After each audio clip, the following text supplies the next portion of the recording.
Bonjour et bienvenue dans un tout nouveau format. Cela faisait longtemps que c'était en préparation. Nous allons jeter un œil à la partie perturbante de YouTube. J'ai déjà fait une vidéo sur l'iceberg il y a longtemps, mais je n'ai jamais eu un format entièrement dédié au côté sombre de YouTube. J'ai rassemblé pas mal de chaînes et de vidéos très intéressantes, dont certaines me sont très peu connues et vont assez loin. Nous approchons aussi des 200 000 abonnés, ce qui est incroyable, alors un grand merci. Ce sujet ici était très déroutant, c'est extrêmement mystérieux, mais j'ai peut-être une explication possible. À la fin, je ne suis pas sûr de combien je peux montrer. Donc je vais malheureusement devoir travailler avec des images de la vidéo originale. Au lieu de montrer tout, vous comprendrez bientôt pourquoi. Avant de commencer, je dois donner du crédit à Taked Realm pour celui-ci. C'était honnêtement très difficile de trouver des informations sur ce sujet et il a couvert ce cas dans son format. Je ferai référence à sa vidéo dans la suite. Dave Jeremy était une chaîne YouTube qui a posté une vidéo de 48 secondes en 2020. La vidéo est intitulée « Où elle est ?» La vidéo montre un homme tenant une affiche de personnes disparues. Elle contient le nom et l'image d'une personne. Il semble s'agir de quelqu'un qui se fait appeler Debra Watkins. Après cela, il oriente sa caméra vers la gauche et montre une pelle et de la terre. Il pose ensuite l'affiche sur la terre. La terre semble humide. On dirait que quelqu'un l'a récemment creusée. Il s'approche ensuite de l'affiche, pose un billet de $1 sur le papier et recule. Sur le billet de $1, nous pouvons voir un signe rouge qui ressemble beaucoup au signe du tueur du Zodiac, en tenant compte du titre de la vidéo qui ne laisse presque aucune place au doute. Ce gars semble être l'auteur de cette fille. Les recherches sur Deborah Watkins via les moteurs de recherche courants ne donnent rien. C'est aussi le cas pour le nom de la chaîne. C'est aussi pourquoi j'ai eu pas mal de difficultés et je n'ai trouvé aucune information ni aucune discussion dans les forums. Étrangement, vous devez utiliser Wayback pour trouver des versions archivées d'un site web où elle est effectivement répertoriée comme disparue. Au même moment où ce site a été fermé, toute la chaîne de Dave Jeremy a été supprimée. Normalement, vous avez besoin de 3 avertissements pour être banni définitivement de YouTube. Cette chaîne n'avait qu'une seule vidéo. Normalement, cela ne mériterait qu'un avertissement. Mais cette chaîne, comme mentionné, a été totalement effacée, donc l'argument ne tient pas. Une autre chaîne a été créée avec exactement le même nom et le même contenu, mais cette chaîne a également été rapidement bannie. On se demande comment se fait-il qu'elle soit bannie si rapidement. Le gars ne générait même pas un énorme trafic.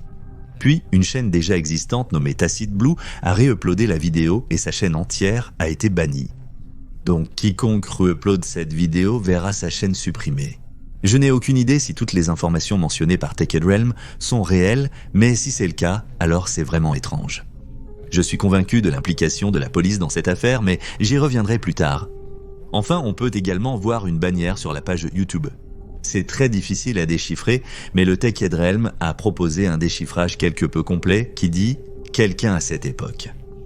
Il y en avait 4, trop réfléchir compliquait les choses simples. Non, risait l'illusion. Moi, autour, je ne reviendrai pas, mais c'était nécessaire pour elle. Si je reviens au public, tout le monde saura pour une fois. Aucune longueur de phrase n'a de sens. Mon heure est venue. Au bas de la note, nous avons une signature qui ressemble beaucoup au signe du Zodiac. Alors, voici mon grain de sel. Je cherche l'image de la fille à l'envers, mais elle est introuvable. Mais les informations dans la vidéo et sur le site web sont fausses. On m'a envoyé au bureau du shérif du comté de Jackson. Là, nous apprenons que cette fille n'a pas disparu en 2020, mais plutôt déjà en 2016. De plus, le nom est différent. Le vrai nom de cette fille est Ashley Faith Sutter, qui avait 16 ans et a disparu dans le comté de Montgomery, Tennessee. En comparant ces éléments à l'affiche de disparition dans la vidéo, on constate rapidement que la plupart des informations sont erronées. Soit c'était intentionnel, soit les informations sont obsolètes, ou alors le responsable est simplement stupide et n'a pas pu faire de recherche appropriée pour cet alternate reality game de mauvais goût. Il est logique que la police ferme le site web et supprime les vidéos YouTube diffusant de fausses informations. La vidéo complète est probablement blacklistée sur YouTube pour éviter que les gens ne la retéléchargent afin de limiter la diffusion d'informations qui ne feraient qu'accroître la confusion. Je vous demande de ne harceler aucune personne mentionnée dans cette vidéo ou sur ma chaîne. Je dois remercier Johnny le gardien de nuit pour ça. Il a couvert une chaîne YouTube appelée Valleyboy75, un animateur, réalisateur autoproclamé du futur. En soi, cette chaîne n'est pas si captivante. Cela donne l'impression d'un projet artistique, mais je ne suis pas totalement convaincu. C'est dû à 2 autres chaînes qu'il gère, qui ne semblent définitivement pas être nos projets. L'une s'appelle Timothy Damitz, qui est aussi le vrai nom de ce gars, et l'autre s'appelle Timothy Damitz. Ces chaînes abordent surtout ses convictions religieuses. L'Armageddon et l'Apocalypse sont généralement une plus grande incitation. Je crois que l'Armageddon est essentiellement quand l'humanité fait la guerre à Dieu. C'est juste bizarre. Imaginez l'humanité même si vous avez 5 milliards des gens sur cette terre faisant la guerre à Dieu. Je ne sais pas, cela semble très stupide. Il dit que ce n'est que son opinion et des choses comme ça, donc cela donne vraiment l'impression que ce n'est pas faux ou un arc, mais plutôt du contenu honnête. La seule raison pour laquelle je montre cela est de m'assurer que vous comprenez qu'il pourrait y avoir une motivation ou une intention plus grande derrière le clip suivant. Une vidéo sur cette chaîne est particulièrement étrange et terrifiante. Elle s'appelle Pennsylvania Peak Puncture, télévision saison 8, épisode 6. Pendant que je nettoie ça, je vais vous montrer une vidéo que j'appelle Pennsylvania Pig Puncture. Vous pouvez également voir à partir des commentaires que les gens sont véritablement confus. Cela n'a aucun sens. Ils passent aléatoirement aux images du cochon. Cette vidéo est toujours en ligne sur sa chaîne pour une raison quelconque. Dans l'intégralité de cette vidéo, vous pouvez le voir lui et apparemment sa famille se détendre. La vidéo semble contenir des images plus anciennes, en comparant son apparence d'alors à celle d'aujourd'hui. Quant à sa chaîne Ballyboy75 Timothy, utilise une marionnette qu'il a nommée Fluffed et essayait de faire peur aux gens, je suppose. Je veux juste que vous sachiez tout ce que je vous vois, toi et toi et toi. Je veux dire, ouais, c'est évidemment gênant, je ne vais pas mentir, mais la vidéo de la perforation du cochon est certainement la chose la plus terrifiante que j'ai pu voir sur sa chaîne. Je voulais juste rappeler que j'ai récemment mis en ligne le 2e épisode de ma série exclusive Patreon. C'est très similaire au format de ma chaîne, mais totalement non censuré et je peux aborder des sujets impossibles ici. Allez le voir sur Patreon parmi tout ce que j'offre là-bas pour seulement 2$.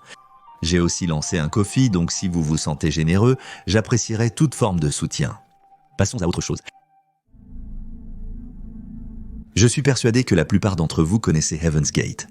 C'était une secte américaine dont 39 membres ont ingéré un mélange de compote de pommes et de pudding et ont attaché des sacs en plastique autour de leur tête, ce qui les a évidemment tous tués.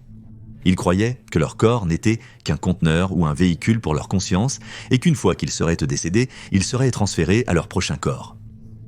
Je sais que j'ai été envoyé ici pour une mission et je ne parle pas de ce véhicule. Je sais que ce véhicule a été choisi et préparé avec mon aide et celle de T&O et qu'il a reçu un dépôt. Et ce dépôt dans ce véhicule a cherché et recherché la vérité. Le cas lui-même est très dérangeant et je pense que pour certains, c'est l'un des événements les plus terrifiants dont ils ont entendu parler. Souvent, nous n'entendons parler que de ce qui s'est passé ou de ce qui a conduit au rituel, mais nous regardons rarement les membres individuels. En 2016, une chaîne YouTube nommée Thoughts on Things and Stuff a téléchargé une vidéo de 2 heures intitulée « Déclaration de sortie des étudiants de la porte du ciel ». Dans cette vidéo, nous obtenons un aperçu rare de plusieurs membres et de ce qu'ils pensaient dans leurs derniers moments. Cela a répondu à beaucoup de choses que je me posais consciemment et inconsciemment, qui étaient des choses comme « Qu'est-ce qui m'attend ensuite ? De quoi s'agit-il dans la vie ? Pourquoi suis-je ici ? Quel est le sens de la vie ?» Peu de temps après avoir enregistré cette vidéo, ils effectueraient le rituel. C'est surprenant à quel point ils étaient éloquents et apparemment intelligents. Cela montre simplement que, peu importe qui vous êtes, vous pouvez toujours être la proie de ces sectes malveillantes et être manipulé et exploité. Le sujet suivant, en particulier les chaînes YouTube en question, était très inconnu et n'a été découvert que récemment sur le subreddit des mystères d'Internet, même si tout cela remonte à plus d'une décennie. Oh, Peter Scraps, 2 chaînes YouTube qui ont été créées dans le seul but de célébrer les auteurs et de se moquer, ainsi que d'intimider les victimes. L'un des commentateurs dit aussi « Tu viens de déterrer quelque chose de vraiment, vraiment grossier, bizarre et horrible. J'ai enquêté là-dessus. Il semble que ce soit une communauté morte de prédateurs qui ferait chanter les mineurs. Ce même groupe était par exemple responsable du harcèlement extrême d'Amanda Todd, Jessie Slaughter et d'autres enfants mineurs en ligne. Ce sujet entier a été très bien couvert sur WordPress, mais il faudrait beaucoup trop de temps pour passer en revue tout, donc je vais me contenter des points principaux et des chaînes YouTube dans la suite. Les chaînes YouTube semblent appartenir à la même personne ou au même groupe. Les Capo Awards de 2009 et de 2010 présentent plusieurs vidéos de classement. Étant assez explicites, examinons-les rapidement.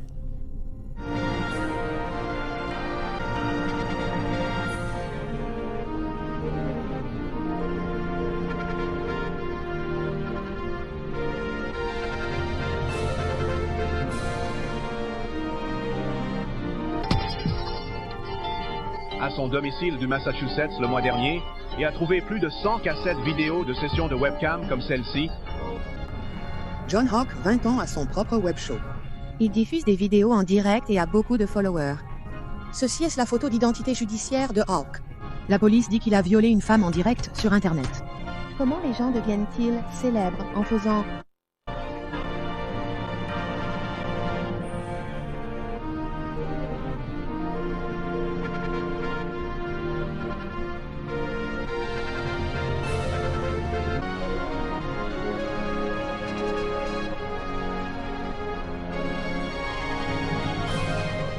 Honnêtement, je ne suis pas sûr de ce que je suis autorisé à montrer ou non. Mais les personnes qui réalisent ces vidéos classent des sites web et des personnes prédateurs et d'après ce que je comprends, les gens ont pu voter. D'après la description d'une autre vidéo, 4000 personnes ont voté. Il y a aussi beaucoup d'allusions concernant le CP, mais sans contexte, il est très difficile de tout comprendre. La description mentionne que de nombreux moments dans le capping choquent et émerveillent Dia. Des moments comme la vie en ligne, notre parole, et les capeurs étant arrêtés, ou si la modération tue notre victoire. Quel a été le plus choquant de tous en l'année 2009 ? Une autre vidéo s'appelle Site public de l'année et le site web classé numéro 1 est Anonibé, qui a été fermé pour des raisons de CP et de mise en danger des femmes selon change.com. Là, l'auteur dit « La plupart des filles qui ont été exposées par les hommes sur ces menaces ont 15 à 18 ans. » Comment est-ce que je sais ? Ma ville est en danger. Mes amis y sont photographiés et je m'efforce de les en extraire. Je travaille pour mettre fin à cette invasion de la vie privée que aucune de ces filles n'a demandé. Et finalement, je travaille pour mettre fin à la prolifération de CP par ce site web. Donc, oui, pas vraiment surprenant que ce site web se retrouve en première position dans leurs vidéos.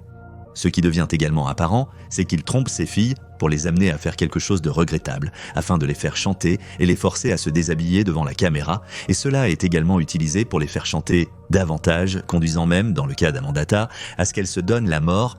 Les dates de l'affaire et l'activité du groupe coïncident également, puisque le coupable Coben a harcelé Amanda en ligne entre 2009 et 2013, période pendant laquelle les coppers étaient les plus actifs. En faisant d'autres recherches à ce sujet, j'ai trouvé une autre chaîne YouTube nommée The Daily Capper News qui a réalisé une vidéo complète sur l'affaire Amanda Todd. Cette vidéo a bien plus de 100 000 vues. Alors que cette chaîne YouTube et son public principal sont tous des auteurs, ils commencent maintenant à faire marche arrière, semblant tenter désespérément de sauver la face. Voir plus de détails sur la récente tragédie d'Amanda Todd. La majorité des gens semblent mal informés. Les médias ont tendance à passer à côté de beaucoup d'informations clés. D'autres n'ont aucune idée de ce dont ils parlent. Et les enquêteurs de la police ne comprennent pas du tout Internet. Alors que les gens ont fait du cas d'Amanda Todd un exemple de harcèlement, ce qu'ils ont tendance à négliger, c'est l'aspect chantage et capture de l'histoire. Contrairement à ce que les médias croient, ce n'était pas simplement un petit cas de cyber-intimidation. Pour qu'ils continuent à mélanger la communauté de capping avec des cas tels que...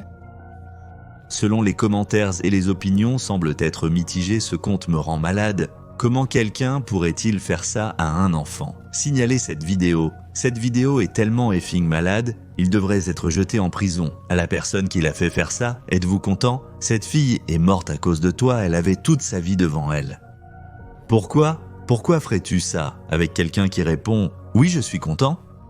Quelqu'un d'autre dit aussi « Les personnes qui font le Daily Capper sont de vrais héros pour la Terre ». Ils sont l'une des plus grandes choses qui soient jamais arrivées à cette terre et seront toujours derrière eux, où qu'ils soient. Répondant également à un commentaire de quelqu'un demandant comment les auteurs sont les héros de la terre, disant parce qu'ils ont pris la vie d'Amanda Todd.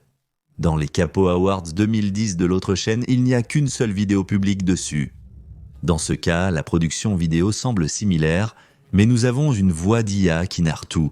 également avec Jesse Slaughter comme nominé. Bienvenue aux Capeurs et au camp pour la vidéo officielle de vote des Capper Awards 2010. Ici, nous passerons en revue les prix et les nominés. Jesse Slaughter a paniqué, il n'y a pas besoin d'entrer dans les détails à ce sujet. Tout le monde connaît l'histoire. Papa Jazz veut maman. Cet homme de 50 ans a apporté des lols au camp pour la victoire avec ses camps éclairés avec maman PhD de 17 ans. Aussi a nié avoir fait chanter quiconque toute cette année. Mais lorsque les infâmes hackers de Stockholm mettent la main sur certaines informations, ils le forcent à s'excuser auprès de toutes les filles qu'il a fait chanter ces dernières années. Ils avaient en leur propre site web et lieu de rencontre, mais tout a été fermé. Ils ont aussi un Dailymotion et un Vimeo où nous pouvons trouver des vidéos qui n'ont pas été téléchargées sur YouTube. C'est un très grand terrier de lapin, donc je ne veux pas tout passer en revue, mais dans l'une des vidéos, ils expliquent essentiellement ce qu'est le capping. Maintenant, beaucoup de gens se demandent exactement à quoi ressemble vraiment le capping. Certains ont même décrit cela comme une version souterraine de filles devenues sauvages. Dans certains sens, cela peut être considéré comme vrai, comparons, n'est-ce pas? Les côtés sont comme les clubs. Il y a des filles timides, des filles ivres. Des amis et celles que vous connaissez déjà seront une photo. Ceci serait un exemple typique de convaincre une fille de se montrer dans une salle de chat. Cela ressemblerait à quelque chose comme ça. Après qu'une fille se soit montrée, certains d'entre vous pensent que c'est le bon look pour un second financement dans une salle de chat ressemblant à ceci. C'est plus ou moins harceler les filles mineures jusqu'à ce qu'elles cèdent et fassent ce qu'ils disent. La principale différence est que durant le camping, vous ferez généralement chanter votre victime. Bien sûr, il y a beaucoup de différences entre le capping et les filles qui se déchaînent. Pour commencer, il n'y a pas de maître chanteur sur les filles qui se déchaînent. Mais d'un autre côté, ces filles savent que leurs vidéos seront partagées dans le monde entier, tandis que les filles sur Internet pleureront lorsqu'elles seront enregistrées.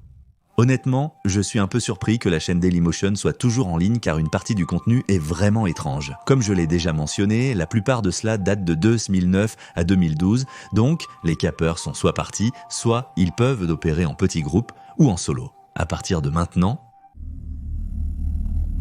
j'ai fait une plongée profonde complète sur cette chaîne il y a longtemps, et je dirais que c'est facilement le trou de lapin YouTube le plus réel et le plus dérangeant que j'ai jamais vu. Les vidéos montrent un gars qui est tourmenté et qui est retenu en captivité avec des chaînes.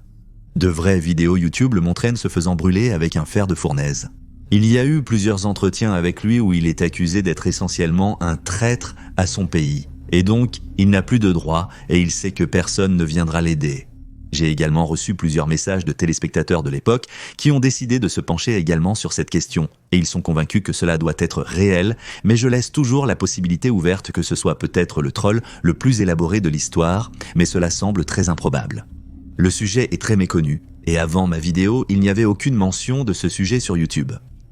Après ma vidéo, une chaîne espagnole en a fait une sur le même sujet, mais elle a reçu peu de reconnaissance. Au total, j'ai réussi à trouver 5 chaînes liées à ce sujet, mais en réalité, il y en avait beaucoup plus. Les chaînes en question semblent toutes être interdites maintenant, mais j'ai archivé une partie des images.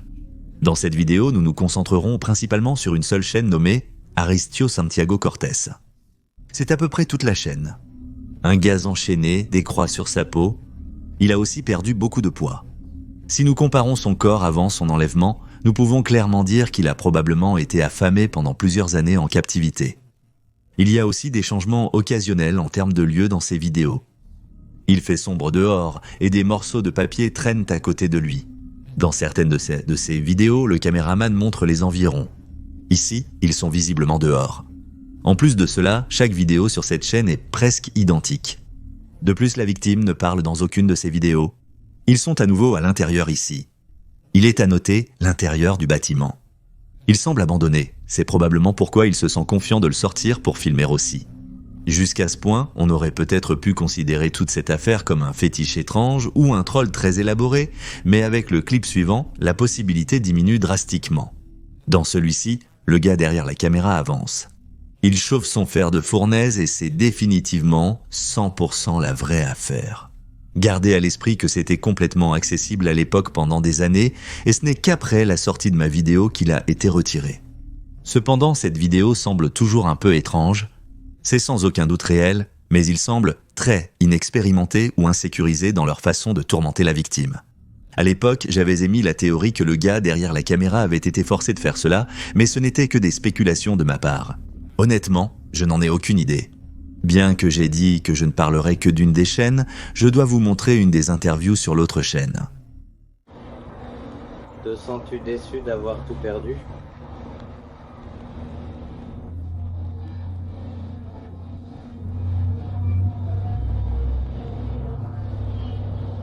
Savez-vous qu'il n'y a aucune conséquence à ce qu'ils vous font ? Oui. Avec les autorités où ils s'en fichent, ressens-tu l'utilisation totale de sodium et ce que Victor Cerda a fait ? Quoi ? Ressens-tu l'utilisation du stylo sodique total et quoi ? Victor Cerda a fait pour toi ? Eh bien, juste non. Eh bien, qui sait, c'est une méthode. Ce qu'il a fait, c'est son truc. Êtes-vous un agent d'une agence nationale ou étrangère ?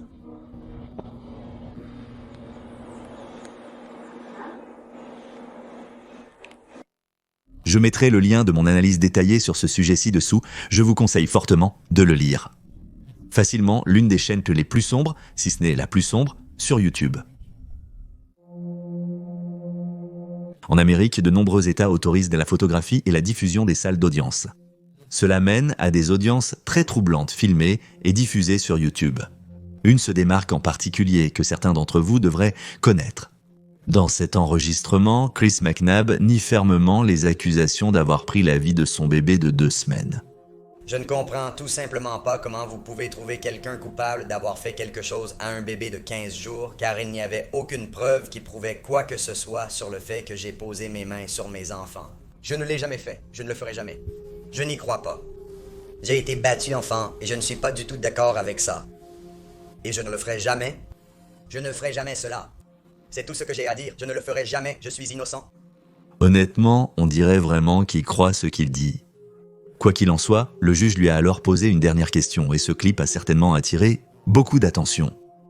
Je peux faire de nombreuses remarques sur vos propos. Je pourrais longuement commenter le procès, mais ce serait seulement pour discuter avec vous. Je vais vous poser une question simple. Vous prétendez être innocent, alors dites-moi quelle peine devrait recevoir l'homme ou la femme que vous accusez d'avoir fait cela ? Si vous découvrez un jour qui les a commis, il mérite d'être sous la prison. D'accord, donc il devrait recevoir la peine maximale. Absolument.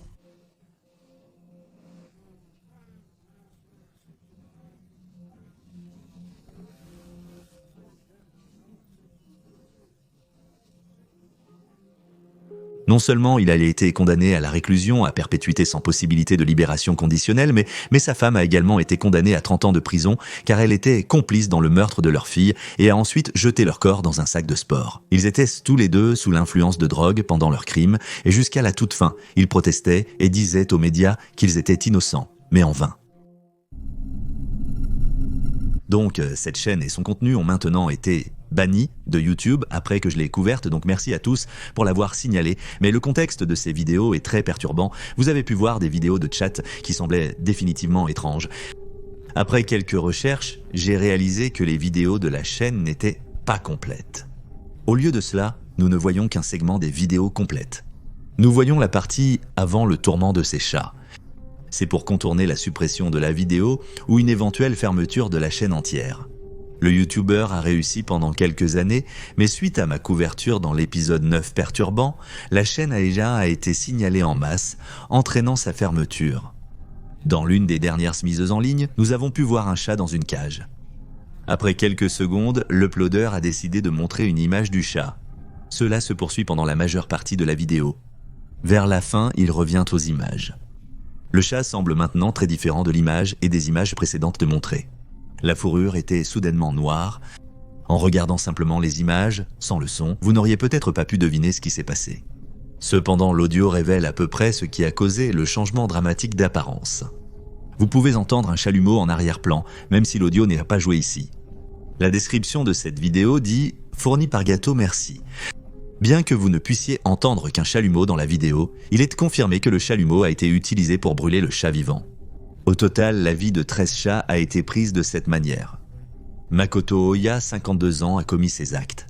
Il a partagé des vidéos de lui faisant cela pendant 13 mois avant d'être arrêté.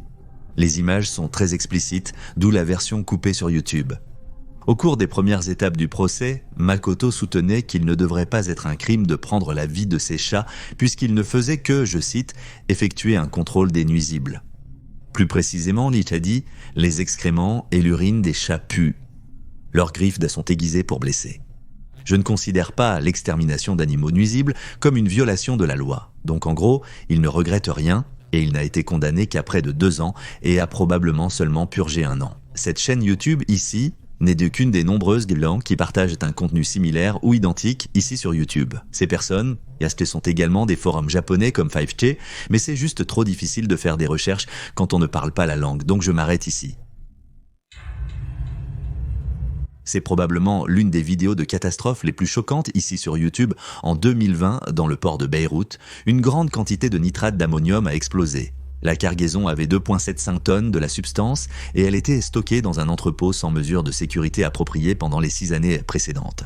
L'explosion était si énorme qu'elle a été ressentie dans des pays voisins comme la Turquie, la Syrie, la Palestine et des parties de l'Europe à plus de 240 km de distance. L'incident a été filmé par plusieurs personnes, offrant différentes perspectives.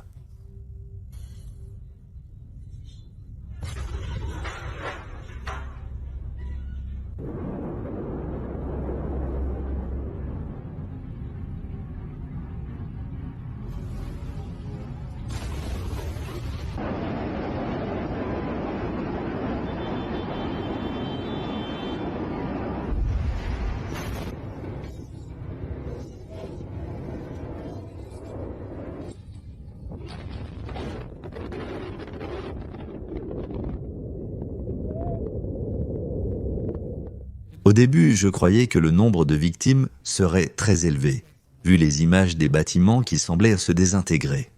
Mais j'ai trouvé très surprenant qu'un peu plus de 200 personnes soient décédées et que 7000 personnes aient été blessées. J'aurais pensé que les chiffres auraient facilement été dans les dizaines de milliers. L'explosion était néanmoins très dévastatrice. Des centaines de personnes sont décédées. Elle a également détruit 40% des bâtiments de la ville et 300 000 personnes sont devenues sans abri, la Banque mondiale rapportant une perte totale de plus de 15 milliards de dollars. J'ai déjà couvert ce cas, mais il est assez méconnu et super dérangeant. Et tout le monde ne regarde pas toutes mes vidéos, donc je pense que cela a du sens de le couvrir à nouveau.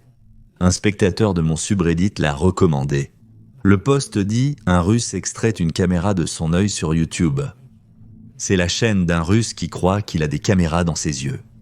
Dans 2 de ses vidéos qui sont publiques sur YouTube, il s'attaque à l'un de ses yeux avec divers outils, pinces et seringues, et extrait la sclère de son œil gauche, morceau par morceau. Le plus troublant est son calme face à cette épreuve, avec un petit enfant audible en arrière-plan, indiquant qu'il a probablement une famille à charge. Avertissement de déclenchement, c'est vraiment quelque chose qui retourne l'estomac. Il n'exagérait certainement pas. La vidéo est très graphique, c'est complètement fou. Je ne peux pas le montrer ici dans cette vidéo.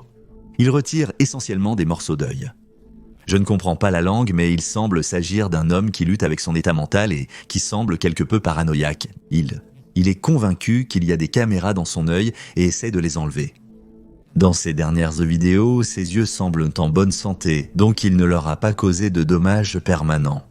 Il a un compte VK et la description de son profil dit « Je ne supporte pas comment ça me brûle les yeux, et cette pierre est ce que mes yeux sont prêts à arquer hors de mon lieu d'origine.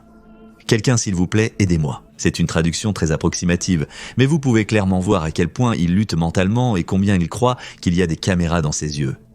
Surtout CH, l'un des plus grands forums japonais de l'époque, quelqu'un a partagé beaucoup plus sur cette personne. Un homme de perme nommé Elam, passionné de télévision en location, a travaillé comme gardien de Cerbère jusqu'à ce qu'il perde la raison. Partout, il a commencé à imaginer des agents du département d'État qui ont essayé par tous les moyens de traquer le permien afin de le donner à des extraterrestres qui conduiraient des expériences sur lui jusqu'à la fin de sa vie. Le gars a commencé à penser que des microchips et des caméras étaient intégrés dans ses yeux. Alors il a pris des mesures extrêmes et les a coupés afin de se débarrasser de la surveillance cybernétique. Il a retiré sa couche supérieure de cornée sans analgésique. Il a parlé de tout cela sur sa page. Le youtubeur télécharge jusqu'à cette date. Il y a juste 3 mois, il a fait un live stream. Je pense que son environnement est conscient de tout cela, mais il ne semble apparemment pas pouvoir l'aider. J'ai aussi fait une vidéo sur les 10 pires et plus dégoûtants youtubeurs. Cliquez ici pour le voir. Abonnez-vous à la chaîne, c'est gratuit et vous pouvez toujours vous désabonner plus tard.